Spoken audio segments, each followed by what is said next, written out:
पसंदीदा धारावाहिक के ऐसे ही डेली अपडेट के लिए हमारे चैनल को सब्सक्राइब करें। आज के धारावाहिक की शुरुआत में अबीरा रिसेप्शन पर अरमान और गीतांजलि का स्वागत करती है। अरमान और गीतांजलि अपनी आईडी अबीरा को देते हैं। फिर अबीरा उन्हें शाम के डांडिया नाइट में शामिल होने का न्योता देती है। तभी कावेरी को विद्या का कॉल आता है तो वह विद्या से कहती है, हम अबीरा को लेकर उसके रिसॉर्ट आए थे, लेकिन अरमान और गीतांजलि भी यहाँ आ गए हैं, तुम संभाल लो। दूसरी तरफ विद्या परेशान होती है। मनीषा पूछती है, क्या और अरमान और गीतांजलि भी अबीरा के पास चले गए हैं? विद्या कहती है, वो दोनों हनीमून के लिए गए थे ताकि उनका रिश्ता ठीक हो जाए। तभी मनीषा पूछती है, क्या वो गीतांजलि का साथ दे रही है? विद्या कहती है, अरमान ने गीतांजलि से शादी की है तो अब वह उसकी जिम्मेदारी है। मनीषा कहती है, अरमान ने शादी मजबूरी में की थी, आप उसे ज़बरदस्ती रिश्ता निभाने को मजबूर मत कीजिए।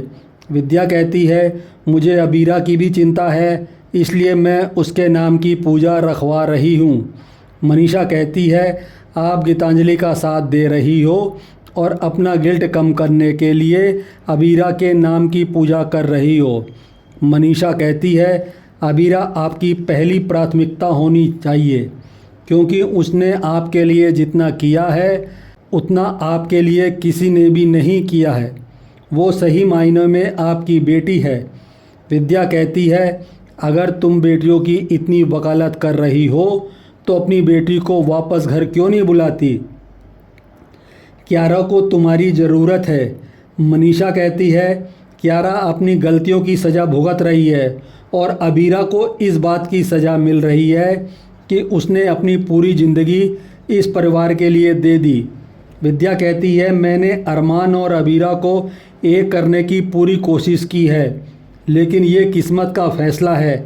मनीषा कहती है, किस्मत ने अरमान और अबीरा को एक ही छत के नीचे लाकर खड़ा किया है, जहां वो कई साल पहले मिले थे। इस बार उन्हें एक होने से कोई नहीं रोक पाएगा। दूसरी तरफ अबीरा परेशान होती है और सोचती है, उसे अरमान और गीतांजलि के हनीमून से फ़र्क नहीं पड़ना चाहिए। इधर विद्या गीतांजलि को वापस लौटने की सलाह देती है, लेकिन गीतांजलि साफ कहती है कि अबीरा को हमसे कोई फ़र्क नहीं पड़ रहा है। अगर मैं वापस आई तो अबीरा को यही लगेगा कि मैं उससे डर रही हूँ। दूसरी तरफ कावेरी अबीरा को हिम्मत देती है। अबीरा कहती है, मुझे हिम्मत रखनी होगी ताकि मायरा को पिता का प्यार भी मिले। इधर गीतांजलि विद्या से कहती है कि मेरे पति देखें कि मैं सुलझी हुई हूँ। विद्या कहती है, जो लोग सुलझे हुए होते हैं वो उलझनों से दूर रहते हैं, लेकिन तुम खुद ही अपनी ज़िंदगी के उलझा रही हो। ऐसा करोगी तो बाद में पछताना पड़ेगा। गीतांजलि कहती है, मुझे पूरा विश्वास है सब सही होगा, और फ़ोन काट देती है। दूसरी तरफ क्रश तानिया के लिए खाना बनाता है। तानिया खुश होती है। दोनों खाना खाते हैं तो उन्हें खाने का टेस्ट अच्छा नहीं लगता। क्रश कहता है, मैंने खाना अच्छा नहीं बनाया है। क्रश बाहर से खाना मंगाना चाहता है तो तानिया कहती है, हम डेट पर चलें, लेकिन क्रश चाहता है कि बाहर कोई उसे तानिया के साथ ना देखे, इसलिए वह ट्रैफिक का बहाना बनाता है। इधर गीतांजलि मायरा के पास आती है। तभी कावेरी मायरा को अबीरा के पास भेज देती है और गीतांजलि से कहती है कि वो मायरा की ज़िंदगी में दखल ना दे। गीतांजलि कहती है, मैंने मायरा के साथ अबीरा से ज़्यादा समय बिताया है। कावेरी सख्ती से कहती है, मायरा और अबीरा का रिश्ता वक्त का मोहताज नहीं है। गीतांजलि कहती है, आप मुझे मायरा से दूर नहीं कर सकती, क्योंकि जहाँ मायरा होगी वहाँ अरमान होंगे, और जहाँ अरमान होंगे वहाँ मैं रहूँगी।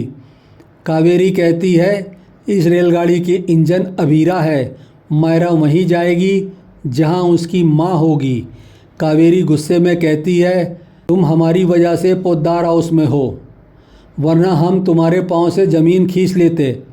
पोद्दार हाउस में रहने वालों की किस्मत कावेरी पोद्दार लिखती है, हमारी एक आवाज़ में तुम्हारी एग्ज़िट हो सकती है, इसलिए संभल कर रहो। गीतांजलि हैरान होती है। इधर पोद्दार हाउस से सर्वेंट अबीर के लिए खाने का डिब्बा लेकर आता है। जब सर्वेंट अंदर जाने लगता है तो अबीर उसका रास्ता रोक लेता है और सर्वेंट को कियारा दिखाई देती है तो वो कियारा को आवाज़ लगाता है। कियारा छुपकर अंदर चली जाती है। घर पर सब आपके लिए परेशान है। जाते जाते वो सर्वेंट की आवाज़ सुनती है। अबीर बहाना बनाता है लेकिन सर्वेंट को शक हो जाता है। अबीर उसे बहाना बनाकर भेज देता है। दूसरी तरफ सभी देवी माँ की आरती के लिए इकट्ठे होते हैं। पंडित जी कहते हैं पति और पत्नी मिलकर आरती करेंगे। गीतांजलि अरमान को आरती के लिए बुलाती है तो अरमान कहता है मैं मायरा के साथ आरती करूँगा। गीतांजलि दुखी होती है। गीतांजलि और कावेरी आरती करते हैं और मन्नत मांगते हैं। फिर अरमान और मायरा आरती करते हैं। तभी गरम थाली से मायरा के हाथ जलने लगते हैं। तभी अबीरा उसे संभालती है। अबीरा और मायरा साथ में आरती करती हैं। अबीरा के हाथ जलने लगते हैं। तभी अरमान मदद करता है और तीनों एक साथ आरती करते हैं। ये देखकर गीतांजलि का दिल जल उठता है और इसी के साथ आज का धारावाहिक समाप्त हो जाता है।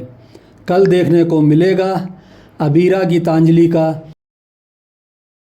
तैयार करती है तो गीतांजलि अबीरा से कहती है मुझे एक लेटर भी अरमान को देना है जो कि तुम बना दो और उसमें मेरी तरफ से एक मैसेज भी लिख देना।